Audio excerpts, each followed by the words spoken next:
यशदीप ने किया कॉल अनुपमा को और बता दी पूरी सच्चाई कि भैया आध्या कहीं और नहीं बल्कि वो अंकुश और बरखा के साथ है।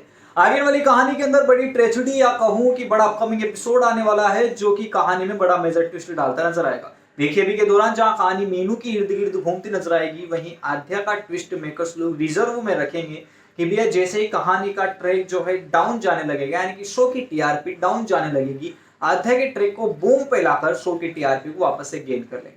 यानी कि अगर बात करूं आध्या के रिजर्व बैंक की यानी कि आध्या के रिजर्व ट्विस्ट की, तो आगे आने वाली कहानी में इस बात से पर्दा अंकुश और बरखा की जो भी यहाँ पर मास्टरमाइंड थे, क्योंकि देखिए अंकुश और बरखा को बिजनेस करना नहीं आता। उन्होंने अनुज से जैसे पहले पहले यहाँ पर बिजनेस हड़पा था वैसे ही बिजनेस हड़पा है और अनुज को यहाँ पर इंडिया भेज दिया है। खैर पहले भी अंकुश और बरखा का बिजनेस था अमेरिका में, लेकिन घाटा खा के ना ही बिजनेस करना आता ना ही डील करना आता कैसे डील करते हैं, और घाटा खा के वापस इंडिया आ गए। और भैया इस बार फिर से एक लंबा और बड़ा घाटा करेंगे जिसके चलते इस बात की जानकारी अनुपमा को यशदीप या उसके जितने भी रिसोर्सेज हैं यहाँ पर सूत्रों हैं यानी कि यहाँ पर अमेरिका में जो भी उसके लोग हैं वो जानकारी देते नजर आएंगे कि भैया अंकुश और बरखा ने अनुज के बिजनेस में इतना बड़ा घपला और घाटा कर दिया है।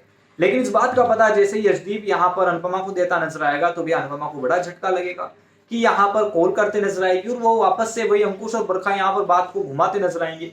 खैर यहाँ पर अनुज बैक टू यहाँ पर लेने वाला है, यानी कि कहते हैं ना भैया विनाश कालीन विपरीत बुद्धि, तो अंकुश और बरखा की वही हालत हो गई है।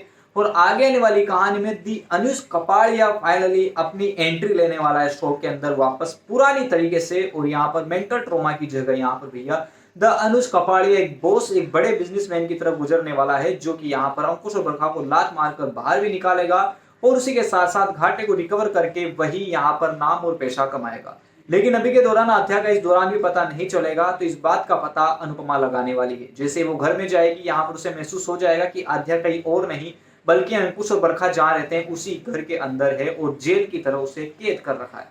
फिर आगे आने वाली कहानी में इन चीजों से पर्दा उठता नजर आएगा और अनुपमा यहाँ पर आध्या को बचा भी लेगी। आध्या को जैसे लगेगा कि ये इस बार किसी और ने नहीं बल्कि इस बार भी अनुपमा ने ही उसे बचाया इस जेल की कालकोठरी से, तो भैया वो गले लगा लेगी। और जैसे ही गले लगाएगी और अनुज आध्या को इस हाल में देखेगा, बिल्कुल एकदम बेचारी आध्या जो पहले इतने एटीट्यूड इतनी ईगो में रहती थी वो फाइनली एकदम मासूम सी हो गई है, हर चीज से डरने लगी है।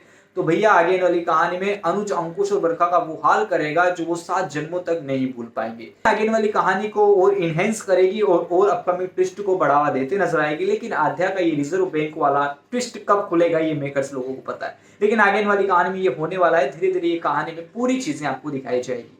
फिर कहानी में इतना ही। आगे वाली कहानी से बने रहने के लिए चैनल को सब्सक्राइब कीजिए, वीडियो को लाइक कीजिए और यहाँ पर कमेंट बॉक्स में लिखकर बताइए कि आप आध्या को वापस से कहानी में देखना चाहते हैं या नहीं देखना चाहते।